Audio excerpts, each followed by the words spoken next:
Hello and welcome to my final presentation. This presentation will be split up into two videos. The first video will be a video on a PowerPoint presentation, and the second video will be the technical demonstration. My project title is a cloud-based secure personal document storage system.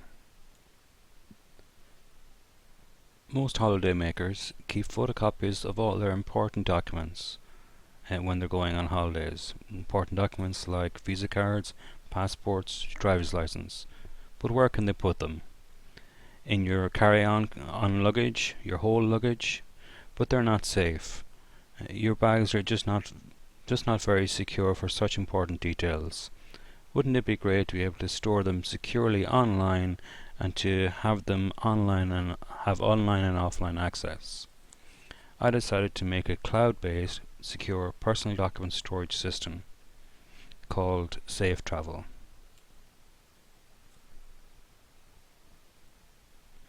When researching this project, I looked at bag security. 26 million bags mishandled in 2012. I also looked at current products, products like Dropbox, Google Drive, OneDrive and Copy. But I found that they have no offline access, and also the apps just aren't secure when it comes to copying a link to the file. Anybody can do it if you're on the phone. You don't need a login details to do this. So I also looked at better app security. I looked at banking apps who, when you press the home and the power button, they automatically log you off, and they also don't allow screenshots. This slide shows the technologies implemented in a high-level architectural diagram. So P is the PC that's used to view the website. W is the Heroku web service with the website on it, so the Ruby and Rails website. That connects to a database that's on the Amazon Web Services, and on the Amazon Web Services I have an EC2 instance that has a Linux server and an Apache 2 server on it. There's also a REST API on it. The REST API is connected to the database, and that's also connected to the Android device. So the Android device uses Java and XML, and it also uses a Couchbase NoSQL database. There's also 3 APIs: Google Maps, a free currency converter to look up currencies, and an open weather API. So there was a lot of major project challenges. One of them was learning Ruby and Rails. Ruby and Rails is something that's not covered by our course, so I had to go out and learn it myself. Also then getting PayPal API to work with Ruby, because I wanted to have secure payments using public and private keys.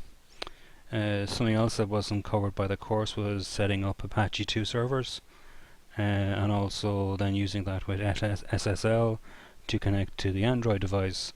So there's a lot of learning involved, a lot of research to try and get these things working.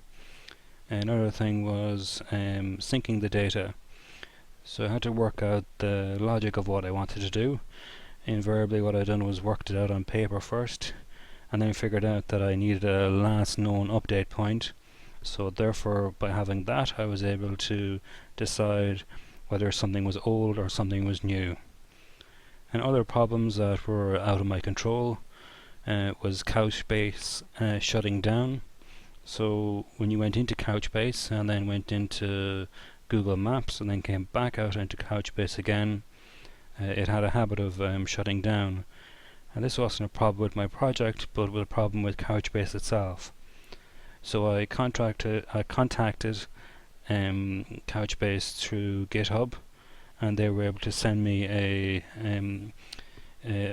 version of Couchbase that I was able to use in the project that that this problem didn't arise with. It was only something that they've found out recently that that has been happening, so they've rectified it. And the last thing there was the Rate Exchange API.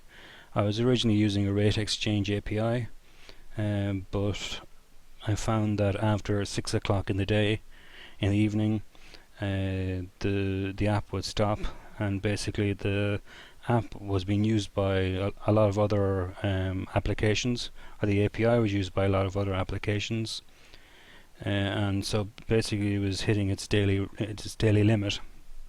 So therefore I changed over to the free currency conversion API. So finally we have the finished product. We have the demo website. So on the demo website, some of the features are obviously connecting to the AWS database, logging in, creating accounts, paying with PayPal, and there's also an admin area so that the admin can go in and manage all the accounts.